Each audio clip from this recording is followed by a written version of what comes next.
This is Babita, working as Assistant Professor in the Department of ECE, Institute of Aeronautical Engineering.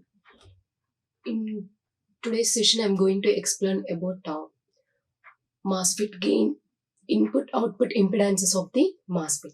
Well, coming to the contents, here I'm going to cover with what is mean by MOSFET and what are the different types of MOSFET and their working here, and how much gain we can able to get from the MOSFET and how much variation we can able to know in the case of MOSFET while comparing it with the JFET, and as well as input impedance and output impedances of the MOSFET.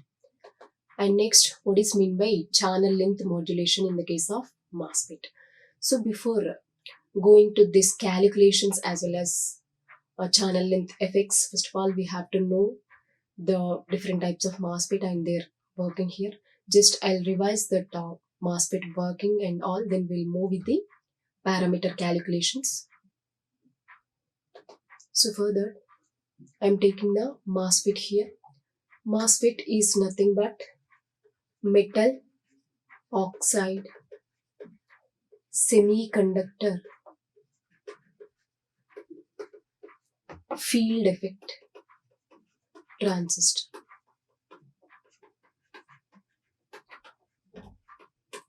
Okay.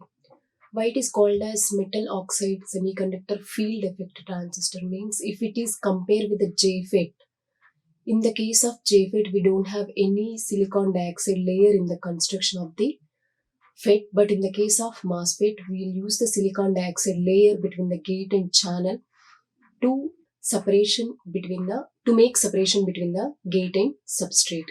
That is the basic difference between the junction field effect transistor as well as metal oxide semiconductor field effect transistor.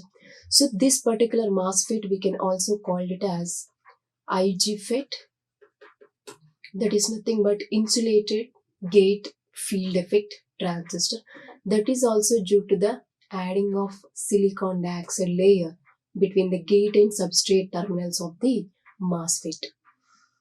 Because of that reason we can also call it as insulated gate field effect transistor. So in the case of MOSFET, actually why we are moving from the transistor to JFET and JFET to MOSFET here means, if you see the differences between the transistor, normal transistor and this MOSFET means, in the case of BJT or bipolar junction transistor, here we have three terminals. Those are collector, emitter and the base terminals. And here in the case of BJT, it is the current control device, that is nothing but the output current conduction is due to the application of the input current in the case of bipolar junction transistor. And also in this case, the current conduction is due to the majority carriers as well as minority carriers. So that's why it is called as bipolar transistor or bipolar junction transistor. But in the case of MOSFET, it is having total 4 terminals. Those are source, drain, gate and substrate terminals. So even though it is having 4 terminals, but sometimes we will combine these 2 terminals, source as well as substrate terminals, and we will make it as single source terminal, so that again it is having source, drain as well as gate terminals. Again it becomes the normal 3 terminal device only. But in the case of junction field effect transistor, we don't have any substrate terminal. It is having only source, drain, gate terminals only.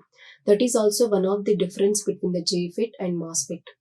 MOSFET is having 4 terminals and JFET is having only 3 terminals. And while coming to the current conduction in the case of MOSFET, that is due to the application of VGS voltage or due to the VDS voltage. So that's why we can call it as it is the voltage control device. Why? Because the output current or drain current in the case of MOSFET is due to the application of gate to source voltage as well as drain to source voltage. So this is the basic difference between the BJT as well as MOSFET. And while coming to the comparison of the input impedance, in the case of input impedance, MOSFET will provide very high input impedance compared to the BJT. In the case of JFET, JFET will also provide high resistance, but comparatively MOSFET will provide still more high resistance. And while coming to the applications, BJT we can utilize it for switching application as well as amplification application. And similarly, MOSFET also we can utilize it for switching application as well as amplification application. But the thing is, in order to operate the BJT as a switch, we have to give the connection of the BJT in the cutoff region as well as in the saturation region. And in order to operate the transistor in the amplification mode, we have to give the biasing conditions in the active region. That is nothing but base emitter junction should be forward biased and collector base junction should be reverse biased. If we provide the biasing conditions for the transistor in this way, we can able to operate the transistor in the active region. So once the transistor is operating in the active region means it will provide the amplification application. And even though if we are operating in the active region, because of temperature variations or collector current variations in the device, the operating point may change here. So in order to get the faithful amplification, operating point should lie in the active region of the transistor here. But because of the variations, it is varying here. So we have to nullify that particular variation of the collector current in order to make the stable operating point without any variations. So to achieve that, we have to use the voltage divider biasing for the transistor. So it will provide the very less stability factor. So once the stability factor is very less means it will provide high stability. So high stability means the variation of collector current due to the temperature as well as beta is very less. Even though any variations occur due to the temperature or beta can be nullified by the voltage divider biasing here. So that's why in most of the cases we'll prefer the voltage divider biasing in order to make the operating point in the proper state or in proper condition in the active region.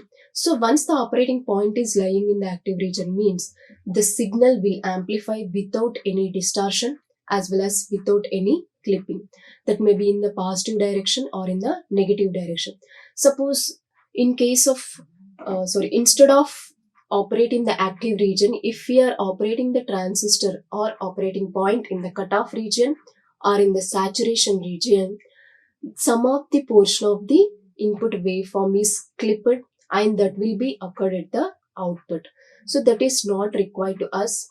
The purpose of the amplification is to amplify the weak signal, but the shape of the signal as well as amplitude of the signal should not vary here. The shape of the signal should not vary. It should not clip any portion of the applied input signal. So in order to achieve that, we have to operate in the active region and we have to maintain the proper operating point and proper stabilization for the transistor so that we can operate for the amplification. So this is the case in the case of bipolar junction transistor. But if we take in the case of MOSFET, this one also we can utilize for the switching operation as well as amplification operation. So in the case of switching operation of the MOSFET, again we need to operate the MOSFET in the cutoff region as well as saturation region, same as like in the case of BJT. Okay, but while coming to the amplification, so in order to get the amplification of the MOSFET, we have to operate in the saturation region. Not only for the amplification, in order to do any analysis of the MOSFET, we have to operate the transistor in the saturation region. Why we have to operate in the saturation region means in that case, we will get the maximum drain current in the saturation region. So that's why we will utilize for the amplification purpose in the saturation region of the operation. And why we are using BJT and MOSFET here means both are providing the switching operation as well as amplification operation. But why we are using different devices here means BJT is having its own advantages and disadvantages, and MOSFET is also having its own advantages and disadvantages, and operating conditions also different in both the cases.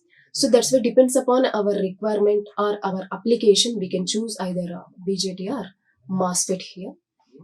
And so BJT is having negative temperature coefficient here, but MOSFET is having positive temperature coefficient. Okay, positive temperature coefficient. And it is a unipolar device. MOSFET is a unipolar device. Why? Because the current conduction is due to the only majority charge carriers. In the case of MOSFET, that is depends upon which type of channel we are going to use for the operation. So these are the basic differences between the BJT and MOSFET. And one more thing here it is, what is the basic difference between the JFET and MOSFET means there is no silicon dioxide layer will present in the case of JFET, but it is present in the case of MOSFET. And one more thing here it is, JFET will operate in only depletion mode of operation, that is nothing but only for the negative values of VGS voltage only it will provide the drain current. For the positive voltages, it will not operate. That is nothing but it will operate in the reverse biasing conditions of the MOSFET only. While coming to the enhancement MOSFET, it will operate in only the positive values of VGS. So these MOSFETs are available in both the depletion mode MOSFET as well as in the enhancement mode MOSFET. So in the case of MOSFET, if we take the depletion type MOSFET, in that we can operate it in depletion mode as well as in the enhancement mode. That is nothing but for the negative values of VGS as well as for the positive values of the VGS, it will provide the drain current. And similarly, if we take the enhancement mode MOSFET, in that case, it will operate only for the enhancement region. That is nothing but only for the VGS is equal to positive values of voltage only, it will provide the drain current. So that is the basic difference between the depletion mode as well as enhanced mode operations. And while coming to the classification of these MOSFETs, these are available in two ways: depletion type as well as enhancement type MOSFET. Again, in the depletion mode, we are having N-channel depletion mode MOSFET as well as P-channel depletion mode MOSFET. And similarly, in the case of enhancement also, we are having N-channel MOSFET as well as P-channel MOSFET. So which MOSFET we can call it as depletion type and which one we can call it as enhancement MOSFET means, in the case of depletion MOSFET, there is a physical channel present between the source and drain terminals. But in the case of enhancement MOSFET, there is no physical channel present between the source and drain terminal. That is the basic difference between the depletion type MOSFET as well as enhancement type MOSFET. So while coming to the depletion type MOSFET, in that if we take the N-channel depletion type MOSFET, to design that here, I am taking one P-type of substrate. In that we are diffusing two pieces of N-type of materials. Upon this, we are providing the metal layer. And between these two are the source and drain terminals of the MOSFET, and between these two we are providing the silicon dioxide layer, and this one acts like a insulator between the gate and substrate, and it will offer very high resistance, that is 10 power 10 to 10 power 15 ohms. Okay, upon this again we have to give the metal layer. So this give the gate here. So between these two, the channel will be present in the case of depletion type MOSFET. So this depletion type MOSFET will operate in both the depletion type as well as enhancement regions. That is nothing but when VGS is equal to 0 and if you apply the VDS as positive value, that is nothing but this VGS, we are not providing any voltage between the gate to source terminals, but we are providing the voltage between the drain and source terminals plus minus. So if you provide in this way means the charge carriers, that is nothing but electrons in the n type of material as well as in the channel. This is also n type of channel. Why? Because this channel is present between the source and drain terminals. That source and drain terminals are the n type of material, so that the channel is also n type of material. So in the n type of material or in the n type of channel, the majority carriers are the electrons. So that particular electrons are attracting towards the positive terminal of the battery here. So because of that flow of or movement of the electrons, the drain current will be flowing in the device. So in this case, the ID current, that is constant ID current or saturation ID current, IDSS, will flow in this case. So along with VDS voltage, if I apply VGS as negative and VDS is as it is, so in this case, if you apply the negative voltage between the gate and source, so if we apply the negative voltage, sorry,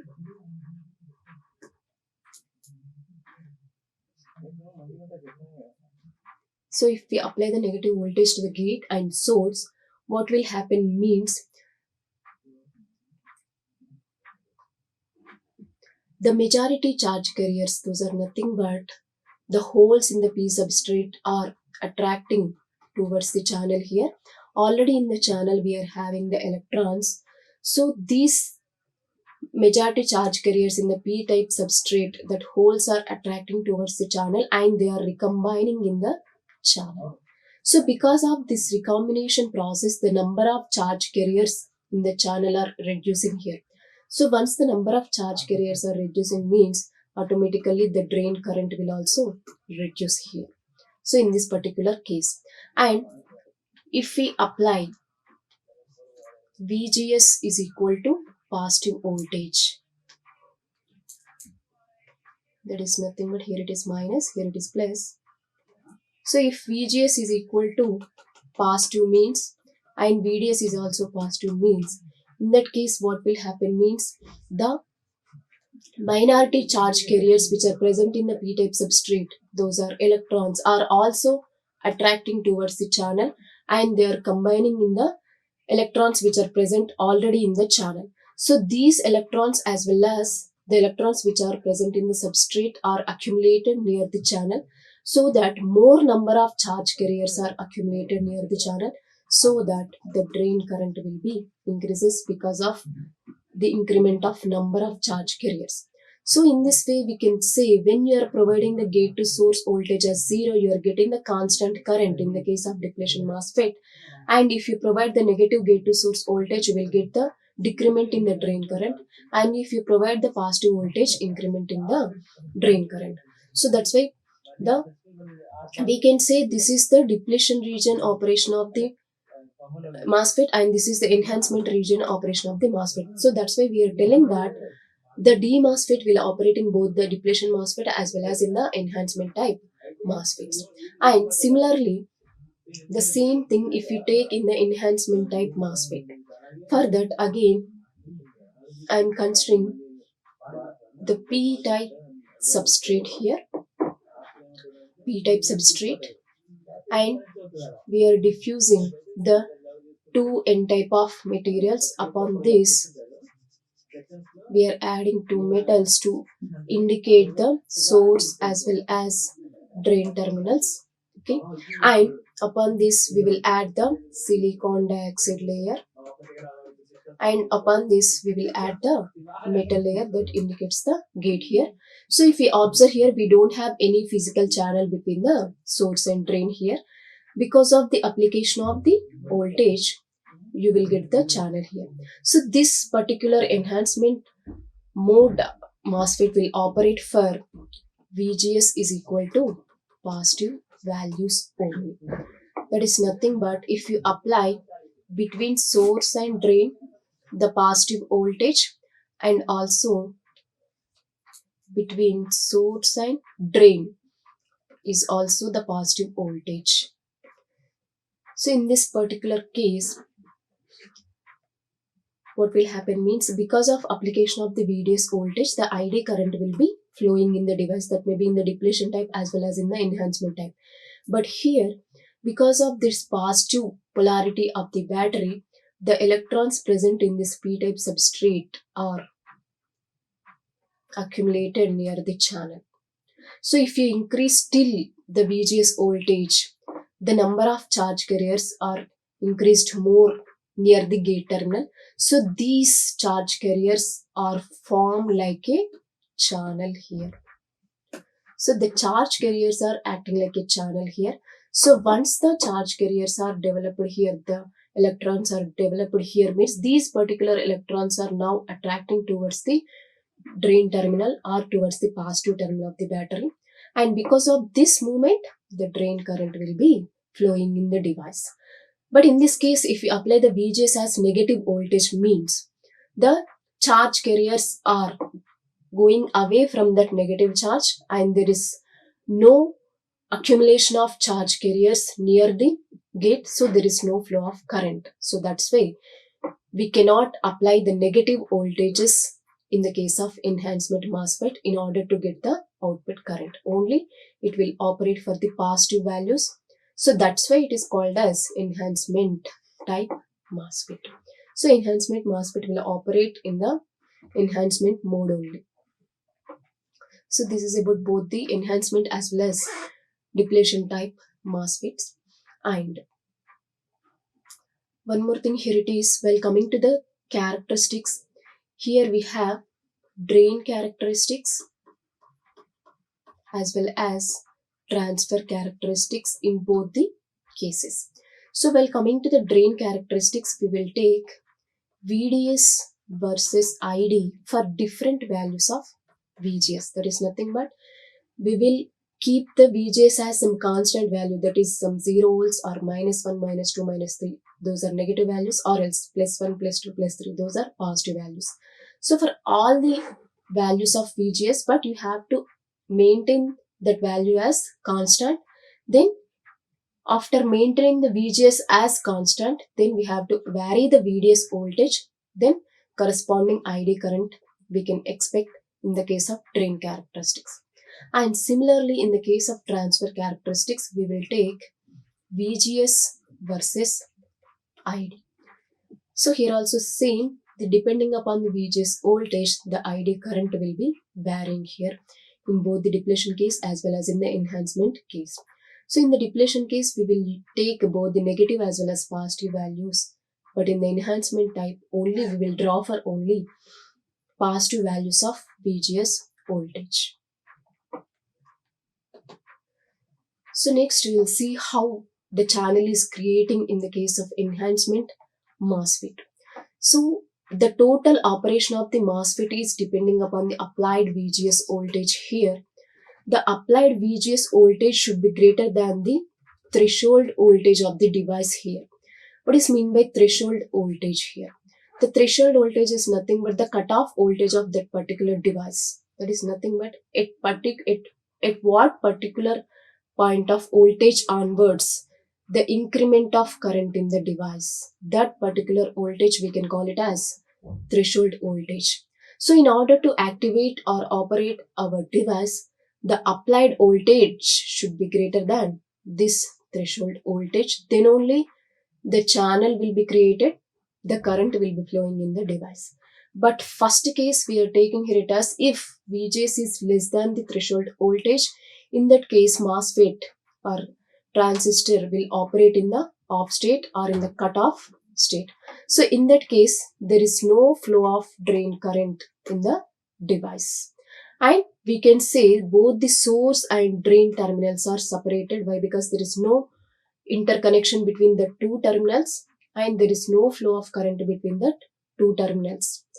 And next case, if we take VGS is greater than threshold voltage. Once we are applying the gate to source voltage is greater than the threshold voltage, in that case, the channel is created in the form of charge carriers.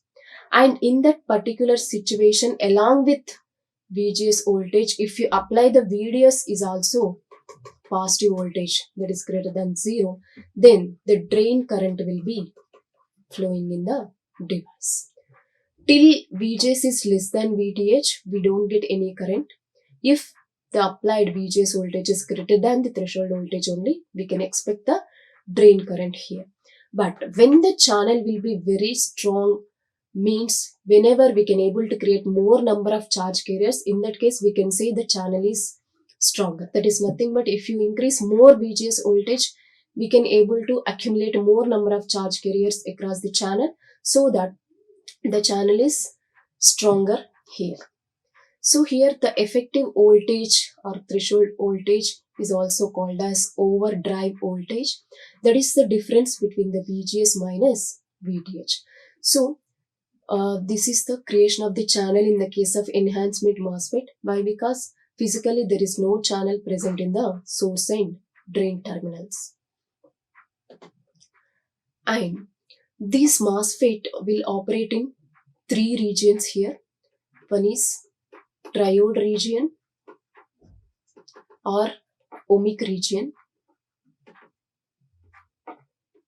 and it will operate in cutoff region and saturation region.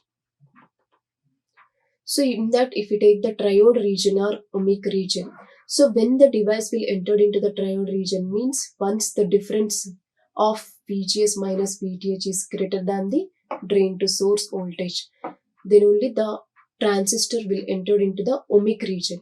Why we are calling it as ohmic region means in that case it acts like a variable resistor. The MOSFET will act like a variable resistor. Why it acts like a variable resistor means if we increase the VDS voltage, the corresponding increment we can expect in the case of drain current. That is nothing but ID is linearly changing with respect to applied VDS voltage. So that's why we can say in the ohmic region, the MOSFET acts like a variable resistor. So once the MOSFET is operating the ohmic region, how much drain current we are getting from the MOSFET, we will see with this equation. Here for that purpose, I consider the physical structure of the MOSFET here, along with all the channel as well as terminals. So here the output current is the drain current, that is equal to mu n. Mu n is nothing but the movement of charge carriers in the channel. Movement or mobility of the charge carriers in the channel. With the how much force the number of charge carriers are moving in the case of channel is indicated by the mu n here. And COX, mu n into COX is nothing but the capacitance is existing between the gate and substrate terminals. That particular capacitance we can call it as the silicon dioxide layer capacitance. Why? Because this gate terminal as well as this substrate terminal 2 acts like a two parallel plates of your capacitor, and this silicon dioxide layer which is present between this gate and substrate acts like a dielectric medium between the two parallel plates. So that's why this particular gate, substrate and silicon dioxide layer, overall we can say it as the capacitor. Okay, so COX is the capacitance developed due to the silicon dioxide layer. So that's why we indicated with the subscript OX, oxide layer. And for the mu, why we indicated the subscript N means mu N is nothing but mobility of the electrons or negative charge carriers in the N type of channel. And next, W by L. W and L indicates the width as well as length of the channel. So that is nothing but depends upon the VGS voltage. The length as well as width of the channel will increase or decrease here. If VGS is increasing more and more means the number of charge carriers will increases in the channel. So if the number of charge carriers are increasing means obviously the length and width of the channel will also increase here. So width indicates the overall width of the channel between the source and drain terminals, and length indicates the overall length between the source and drain terminals of the channel.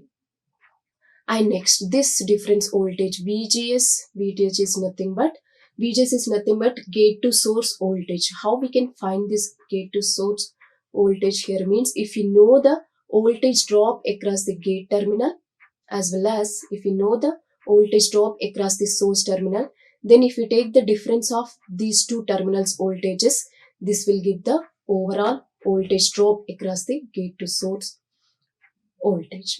So that indicates the VGS. And next, threshold voltage is nothing but the operating voltage of the device. From that voltage only device can able to provide the current. And next one is VDS voltage, that is drain to source voltage. So in order to find again this drain to source voltage, we have to find the drop across the drain terminal as well as drop across the source terminal. If we take the difference of these two terminal voltages, it will give the VDS voltage. Okay. Minus half VDS square. That is nothing but this total thing we are taking, from this overall total thing we are taking half VDS square, we are subtracting half VDS square. Then only we can able to find the overall drain current. So from this total analysis, we can say ID equal to mu n COX W by L into VGS minus VTH into VDS minus half VDS square is the drain current which is flowing in the triode region. So in this particular triode region, we can able to draw the drain characteristics, that is between VDS and ID for different values of VGS. That is nothing but if VGS is equal to negative means you will get less drain current. Sorry, it is for only positive values. VGS equal to positive, that is 1 volt, and VGS is equal to 2 volts, and similarly VGS equal to 3 volts. So if you increase the VGS voltage, correspondingly the drain current ID is also increasing here. So this particular variation or increment of the drain current will indicates the triode region operation of the MOSFET.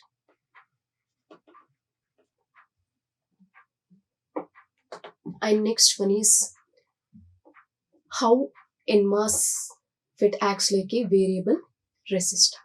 So to make it as variable resistor, we have to maintain VDS voltage as small value. Okay, VDS voltage as small value. If we maintain the drain to source voltage as small value, means we can operate the MOSFET as a resistor.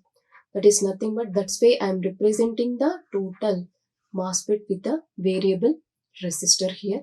That resistance I am indicating here it as R on resistance.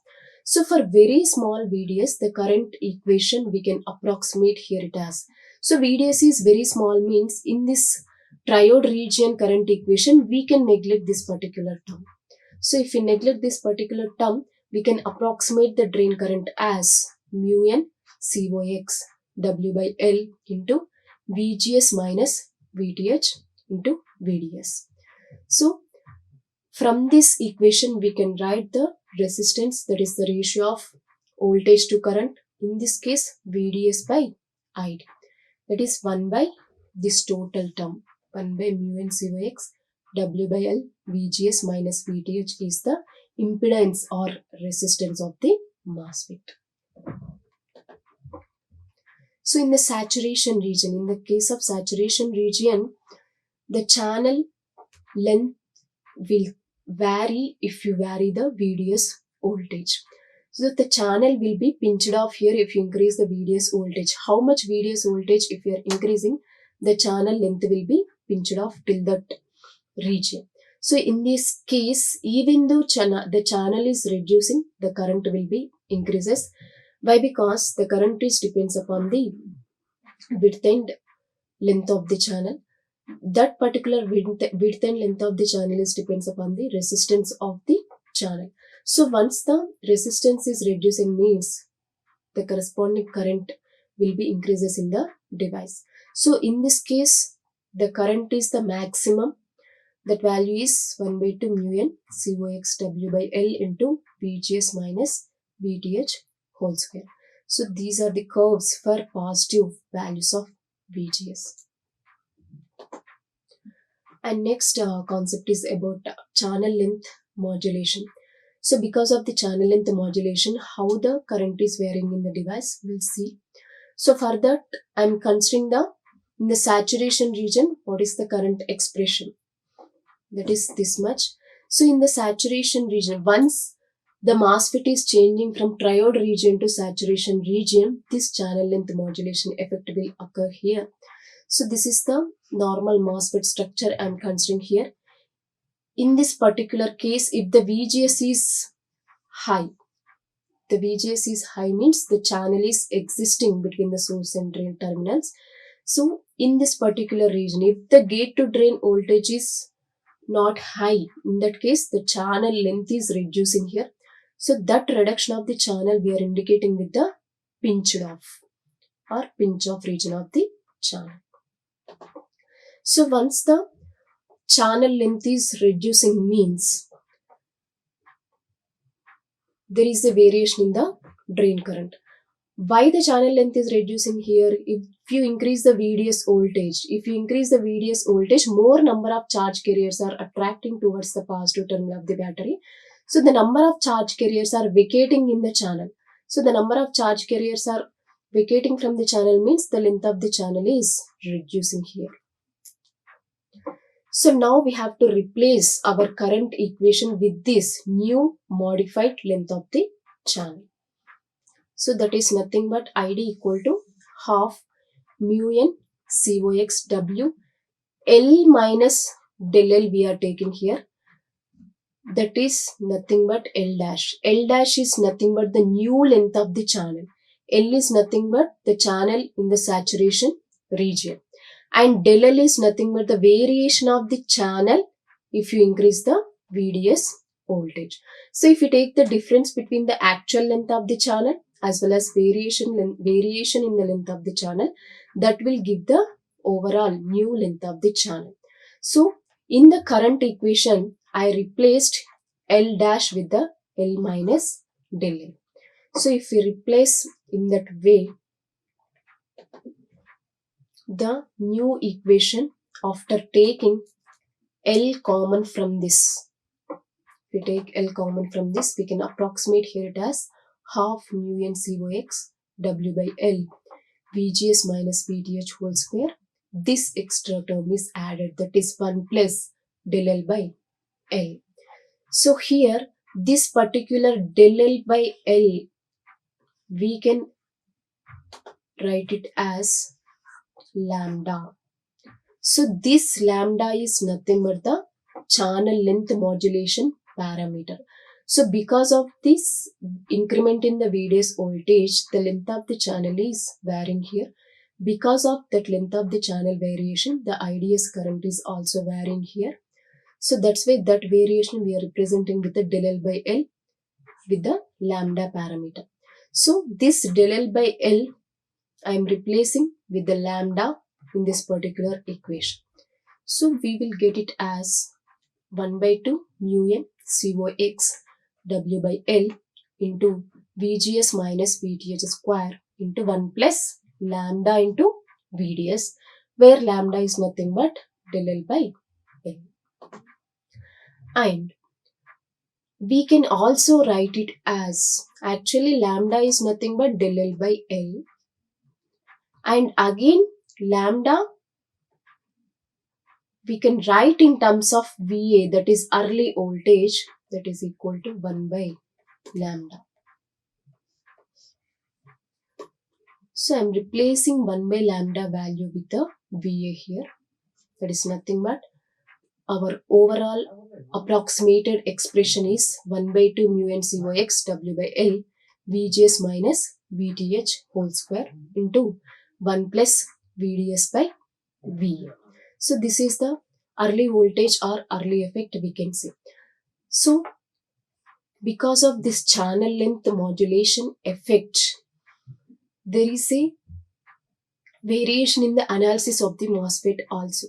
So if we do the analysis by considering the channel length modulation into account, we will get the different values in the parameters. That is nothing but we will get different gain value, different input impedance as well as different output impedance. And similarly, if you are not taking the channel length modulation into account, means again we will get the variations in the input impedance as well as gain, voltage gain as well as output impedance. So if you consider the lambda into account, means we have to make it as lambda is not equal to 0. And if you don't want to consider the channel length modulation effect, means we have to make lambda is equal to 0. If you are making lambda is not equal to 0, means one extra term, that is R naught, is added in the analysis of the any MOSFET. That may be common source or common drain or common gate MOSFET. In any type of configured MOSFET, the R naught will be added here. And because of this adding of R naught, the voltage gain, input impedance as well as output impedance parameters are varying. And one more thing here it is, in the case of MOSFET, I have mentioned 4 terminals are there, but internally we are interconnecting the source terminal with the substrate terminal. But in the analysis purpose, again if we separate the source and substrate terminals, again we need to consider the effect of that substrate terminal. Again, if we add the effect of that substrate terminal, we will add one extra source, that is GM VBS in the analysis part of the MOSFET. If you are not considering the lambda effect, you don't get this particular term. If you consider lambda effect, that is substrate effect, lambda is nothing but substrate terminal impact. Because of the substrate, so that's why we are calling it as VBS, substrate voltage, and GMV, substrate transconductance. So these two will be added if you consider the channel length modulation into account, and these two terms will not be added in the analysis part of the amplifiers if you are not considering the channel length modulation as well as substrate terminal effect. So in this way we can able to find the resistance, input resistance as well as output resistance as well as gain in the case of normal MOSFET, that may be in the depletion type MOSFET as well as in the enhancement MOSFET. And again, while coming to the analysis, that is small signal analysis, we can operate the transistor in the small signal common source, small signal common gate, and small signal common drain amplifiers. And we will do the analysis with the small signal amplification, that is nothing but by applying the small AC signal along with the DC sources. For now, we discussed for only DC voltages how the depletion type MOSFET as well as enhancement MOSFET is providing its drain current.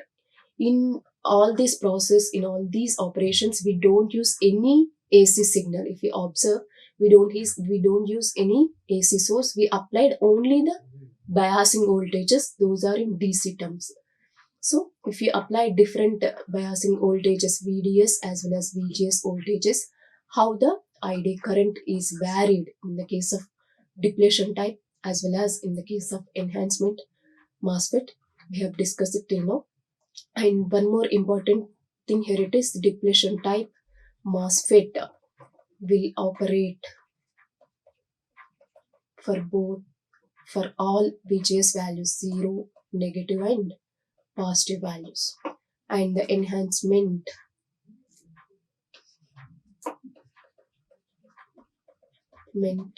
MOSFET will operate for VGS is equal to positive values.